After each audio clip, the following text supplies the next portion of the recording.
Hi, my name is Double A and I've been a Nemesis player since day one of Ultimate. I like to think I'm pretty good, but as you can imagine, there's not a lot of players to compare against.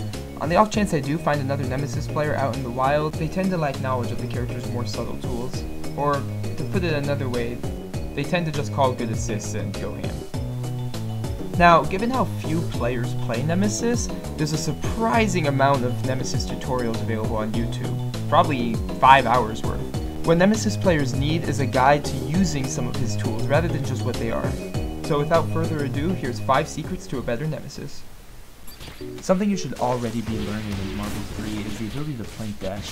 This is a universal technique, so it doesn't really count as a Nemesis tip, I know, but it's really key for the character. Even though he's a big guy, he can really zoom around the screen like this, and you're gonna have to take advantage of every opportunity you have to do so. If you've been having trouble, I recommend plinking from light upwards rather than heavy downwards. Sometimes you get Noodles that mess up your dash if you do it that way. One of the big problems I see Nemesis players have is that they just chain all the way into heavy and then expect a clothesline rocket or an assist to save them. That's kind of risky and there's really no reason to do that when you could just be going for frame traps. This isn't Street Fighter where you have to try tricky frame trap setups or know the timing. Just press your button slower and see what happens. Patient opponents will wait out your block string, so try ending with a crouch medium or deadly reach to be -1 on block. And don't forget about your frame traps and command grabs. Secondly, a lot of you aren't using one of Nemesis' most potent tools, the deadly reach, or dirty Noodles. Noodles are an impressive spacing tool that control a lot of the screen, but they have 4 major disadvantages. First, they do absolutely no chip damage. Adding to that, they're incredibly easy to push block. You can see here that all 3 hits of the Noodles can just add up into a full screen push away. A third weakness is even though angled deadly reach makes the opponent stand block, both of the horizontal deadly reaches are completely ignorable by a crouching opponent. This is almost as bad as the last disadvantage, which is that even if an opponent does eat a Noodle right in the face, they're going to be hungry again 2 hours later. Effective use of Noodles is going to rely on good assist calls. Assist calls are great for 2 reasons. First of all, you can get back in after a push block behind your assist. And second of all, if you hit your assist and Noodles at the same time, it's impossible to push block. Oh yeah, here's something you should never do ever. This won't work. It will work occasionally, but it's not going to work. A better idea is to use clothesline rocket after your Noodles. If they block it, it's only less safe by about a frame. And even in a worst case scenario, you just whiff, then you're in a good position to follow up your assault. Of course, it is very punishable if they're brave enough to just hit buttons and they don't know what's going on, but don't over-abuse it and your opponent won't get comfortable with it. This is kind of advanced, but here's one last little Noodle trick for you, this low into command grab frame trap.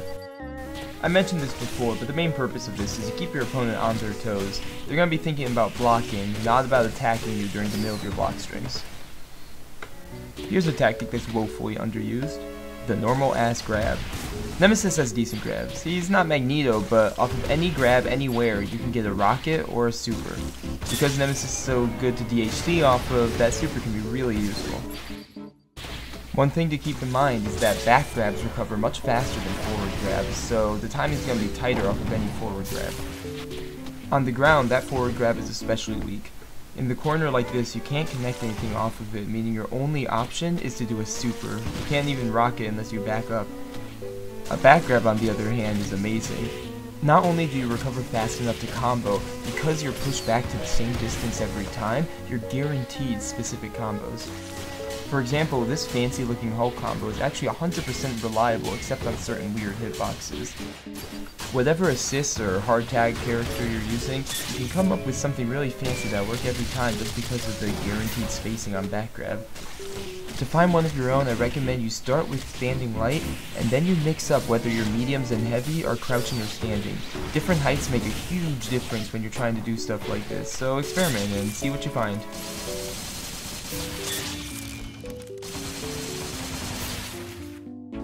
When it comes to air grabs, suddenly Nemesis forward throw is a much better option.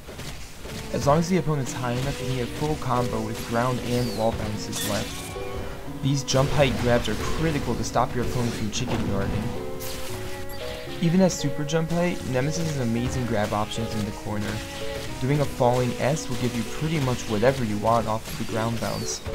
And since it's Nemesis, it's not like you'll be missing out on a lot of damage. It's a little bit riskier, but you can preserve your ground bounce for the rest of the combo by using Noodles to bring the opponent down with you. It can go wrong based on your height and what normal you choose to combo with, but other than that, it's a pretty solid way to keep a little bit of extra damage. A good Nemesis tip is to never stop using Jump Heavy. It's kind of the perfect move because it can cross up or not and always confirms you to a combo. There's not much they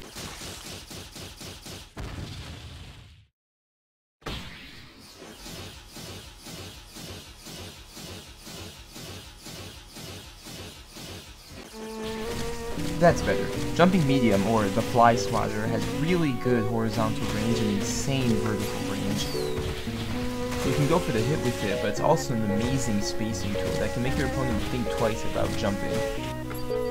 Just going from the Fly Swatter into an S guarantees an easy combo, whether you jump forward, backwards, or neutral. Don't get carried away though. Nemesis jumping M is still 12 frames of startup, very slow. You're gonna have to premeditate this one. As a side note, I would also advise against jumping forward. I could go on and on about this, how it's the #1 Nemesis problem, but I'll just make a separate video. The last thing I want to talk about today is, well, this mess. Obviously, here's the dream. You jump up, you fly swatter them, and then you do whatever you want, but reality is a lot more ugly, and if you swing, you're just gonna take all those in the face.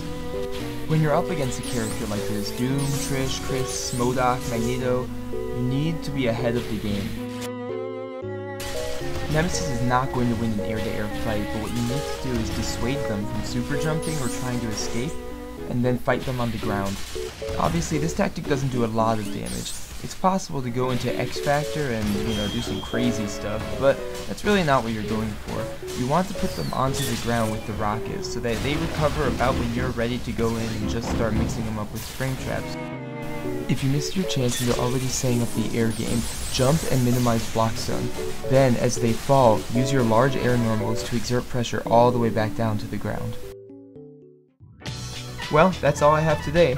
There's more to be said as far as Nemesis with his assists, team hyper combos, DHCs, BMBs, but for now these basic tips should be enough to get you started. Trust me, I've seen you guys play, I know you need the basics first. I don't plan on stopping here, so if you have any questions, complaints, criticisms, make sure to hit me up. My information will be down below, and I'd love to help you with anything I can. So until next time, this is Indiana's own AA wishing you would pick a top tier.